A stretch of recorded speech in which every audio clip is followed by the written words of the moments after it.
इथे जमलेल्या माझ्या विद्यार्थी मित्रांनो, माझे नाव ईश्वरी विशाल ढेरे. मी इयत्ता 7वी मध्ये शिकत आहे.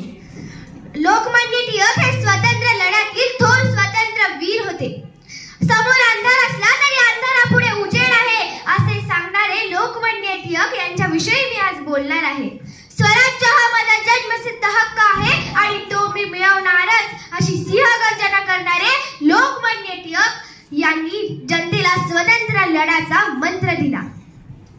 ज्याप्रमाणे चिखलात कमळ गवते त्याचप्रमाणे त्यांचा जन्म 23 जुलै 1856 रोजी रत्नागिरी जिल्ह्यातील चिखली या गावी झाला. त्यांचे खरे नाव केशव असे होते. बा हे त्यांचे टोपण नाव होते. त्यांच्या वडिलांचे नाव गंगाधर टिळक तर त्यांच्या आईचे नाव पार्वतीबाई असे होते. टिळक लहानपणापासूनच अतिशय हुशार व कुशाग्र बुद्धिमत्तेचे होते. त्यांना अन्यायाविरुद्धची चीड होती. टिळक व आगरकर यांनी मिळून मराठा केसरी वृत्तपत्रे सुरू केली. या वृत्तपत्रांद्वारे टिळकांनी राष्ट्रीय विचारांचा प्रसार केला.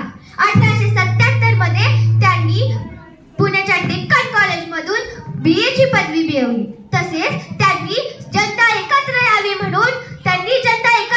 म्हणून शिवजयंती आणि गणेश उत्सव अशा अनेक उत्सवांची सुरुवात केली. लोकमान्य टिळक यांनी अनेकदा इंग्रजांविरुद्ध आवाज उठवत असताना त्यांना अनेकदा तुरुंगवासही भोगावा लागला. परंतु त्यांनी मंडाली तुरुंगात असताना गीता रहस्य हा ग्रंथ लिहिला.